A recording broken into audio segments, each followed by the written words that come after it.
Looking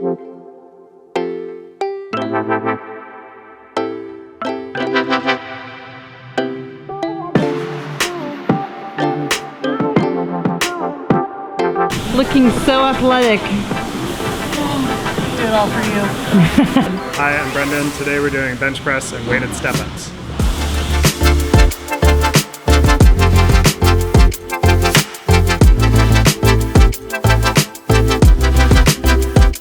Let's start, since there are a bunch of us and we are definitively going to be tripling up for bench press.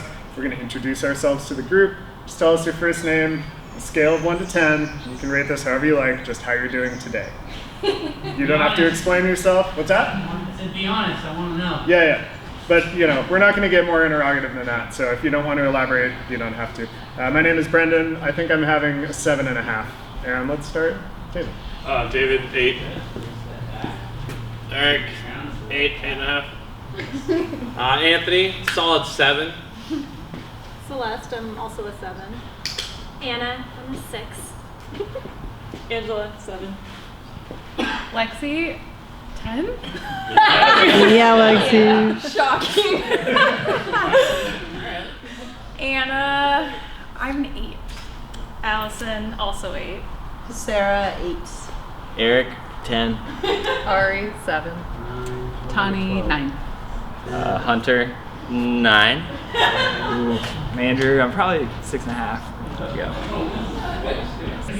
So what we have today for strength is bench press and front rack step-ups. So for a bench press, just kind of start at the beginning. Actually, before I even sit down, I want everyone to find this position. So think about just holding your arms out at your side like this.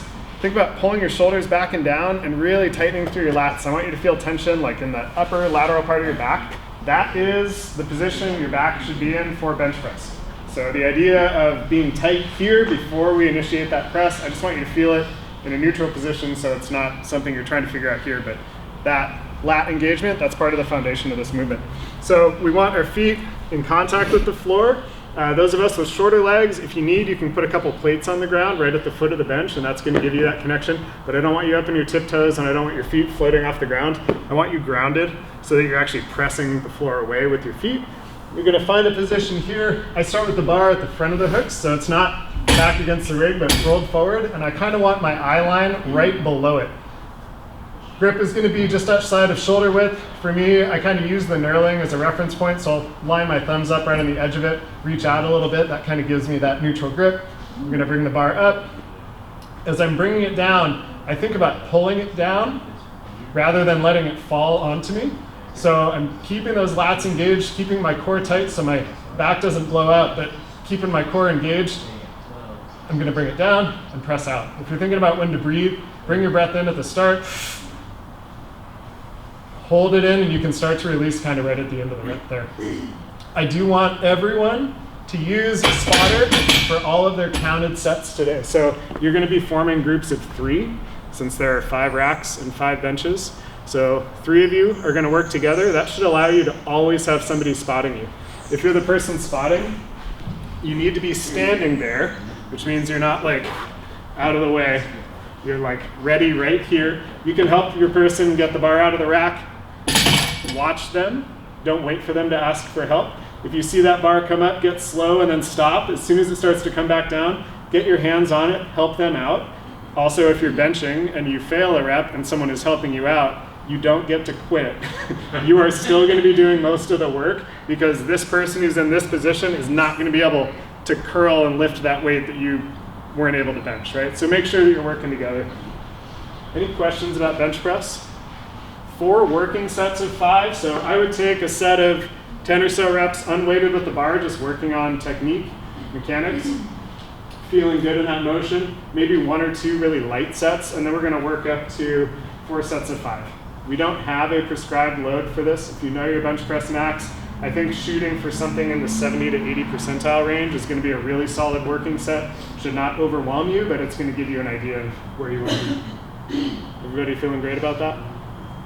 Great. I feel great about that. So our front rack step-ups, we're not using a barbell. We're going to use 2 dumbbells or 2 kettlebells. So finding the front rack, if you have a watch on, you might want to take it off, especially Apple Watches, because I feel like they're prone to getting broken by these things. You're gonna start with the weights by your side, get them up, and think about this being an active position where you're using your lats, right? The same system that's getting engaged to create that base of support for the bench press. So these aren't just crushing me, right? I'm creating pressure upwards. They're resting on my shoulder, they're resting on my upper arm. Even just standing here, I'm doing a little bit of work. And then for your step up, find a height where the top of your knee is a little bit above your hip crease, but not way, way, way up. So for me, this 20 even is a little high. 24 is, for me, too high. So if you're like super, super up high, just go a little lower. The idea here is that we're driving off that forward leg. So my weight shifts into that foot that's already on the box, and I'm gonna press through my heel and press up, finish nice and tall. So we are going to full hip extension. We're gonna step back down under control. You'll notice this whole time, I'm keeping these things winged up, right?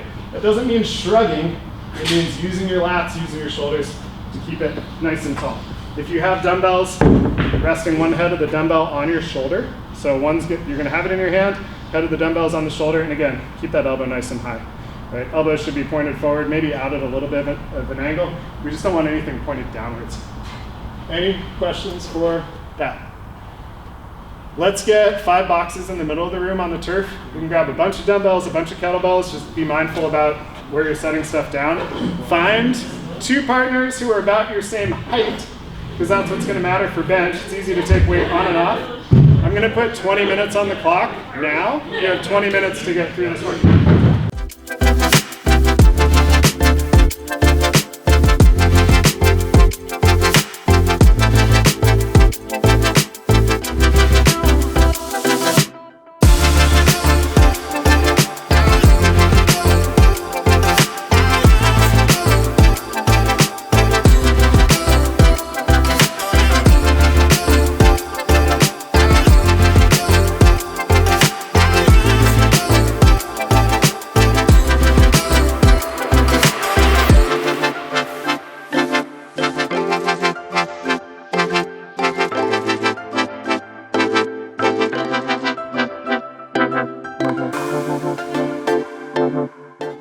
So we have a 16-minute long, every minute on the minute type workout today. There are going to be 4 stations. You're going to go through them 4 times. The first station is dumbbell bench press. Everything we talked about for bench press applies the same. You're just using dumbbells instead of a barbell. So I like to put these right behind my heels. I set my back, bring them to my knees, and then I'll kind of use my knees to help them push back into this position. Dumbbell bench press, think about keeping the elbows close to the rib cage, finishing the press nice and tall. If this starts to get heavy or challenging, this is your rest position. As you bring these down, think about coiling like a spring, creating tension. As soon as you make contact with your chest, you're gonna drive them away, finish nice and tall, and then when you get to the end of your set, just kind of let them come down naturally, and then you can bring them back into position. So you'll have 1 minute to do 10 of those, which is kind of a lot of time. All of these stations, you should have some built-in reps. The second station is a goblet lunge. I like to hold this like this because I can really get this weight super close to my center of mass. It doesn't throw me off balance very much. In the lunge, think about stepping up far enough that we can get to a 90-degree angle in both knee joints, and then finishing nice and tall. If you want to step back, you can. It's totally fine. Be thoughtful about not getting into a super narrow step. You don't really want to be heel in line with toe. You want to start with your feet hip width, be hip width in the front, and then finish hip width. So try and just work in that straight ahead plane. We don't want a lot of wobble side to side. 10 burpees. In the burpee, hands go to the ground, chest goes to the ground. Try and jump your feet to your hands, and then a small jump at the top. Not too worried about anything else with that. You don't have to do a strict push-up. So when you get here, it's not push up, jump, it's whatever you need to do to kind of get yourself ready to pop back up. And then on the ball slam, you're gonna have a D-ball. I like to set this right between my feet. I'm gonna be in my squat stance, so about shoulder width with the feet. As you bring yourself down, think about squatting to the ball. I'm not a big fan of hinging over really, really far to reach the floor. Let your hips come down. Keep your chest up, eyes forward. You're gonna bring the ball up close to your body, reach extension at the top, and throw. The idea here is that dynamic drive down is the crux of this. We're not worried about using a super heavy ball. If you are getting full extension and throwing hard, you don't need to use a heavy ball for this to be effective.